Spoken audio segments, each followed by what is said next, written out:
Hey everyone, and welcome to another light novel review. Today I'm taking a look at Torture Princess, written by Keiichi Ayasato and illustrated by Saki Ukai. Now, I knew pretty much nothing going into this, which isn't too uncommon for some of my other reviews, but usually I read a quick synopsis or blurb so I have a vague idea of what I'm getting into. Not this time. I jumped in headfirst and lo and behold I picked up another isekai. It's like I'm a magnet to these things. But much like other isekais I've tackled on this channel, at least it tries to be original. Basically, Torture Princess follows the story of Kaito Senna, a young boy whose life has been nothing but pain. His family life was a mess, with a crazed father that tortured him in a number of different ways, leading to his eventual death. However, that wasn't the end of the line for Kaito, as at the moment of his death his soul was saved, then summoned to another world and fused with a puppet, giving him a mostly immortal body, assuming the puppet isn't vaporized. Anyway, Kaito has been summoned by the Torture Princess, Elizabeth Le Fanu, an incredibly powerful woman who describes herself as the proud wolf and the lowly sow. Kaito is basically forced to serve as Elizabeth's attendant, as she herself is forced to hunt down 14 high-ranking demons that are causing havoc across the land. The specifics of her need to hunt these demons is shrouded in mystery, as well as pretty much everything else about her. You are given brief glimpses of her past and a bunch of exposition towards the end, but there are still a lot of questions by the end of the first volume. It's also hard to get a grasp on the world itself, as apart from Elizabeth's home base, no real locations are that fleshed out, beyond a rough veil of gothic fantasy or horrible hellscapes. The story rockets from plot point to plot point, so it really doesn't have time to flesh things out in terms of environment and world building. However, it does have seemingly endless time for one thing, and that is gore. Whenever a new monstrosity appears or a magical torture device is manifested by Elizabeth, the author goes into painstaking detail to describe everything that's going on. Now, I don't have the strongest stomach when it comes to gore, but I don't mind it in small doses. Berserk and Another are great examples. They were gory in places and it might have made me wince, but it didn't make me feel queasy for long periods of time. It was a brief flash and I was over it.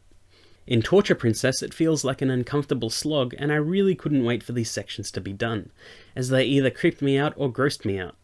Which also seemed counter to the novel's tone at times.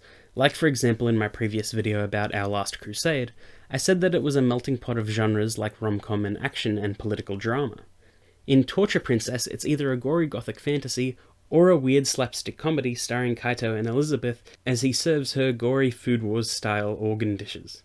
Kaito seems to play the straight man in a comedy routine for almost the entirety of the novel, while Elizabeth beating him up or threatening to torture him is the punchline.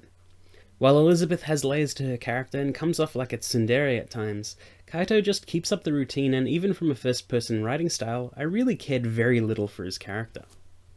Granted, the comedy is minor and short-lived, but some of it seems out of place, or to flesh out Elizabeth as a more charming character. But I felt like both were at extremes of either spectrum, so it seemed really unnatural and awkward. It's not necessarily a bad novel by any means, it just really is not my thing, and I kind of knew that about one chapter into this. A first-person perspective and gore, while making it very descriptive and immersive, is not something I can handle for the subject matter.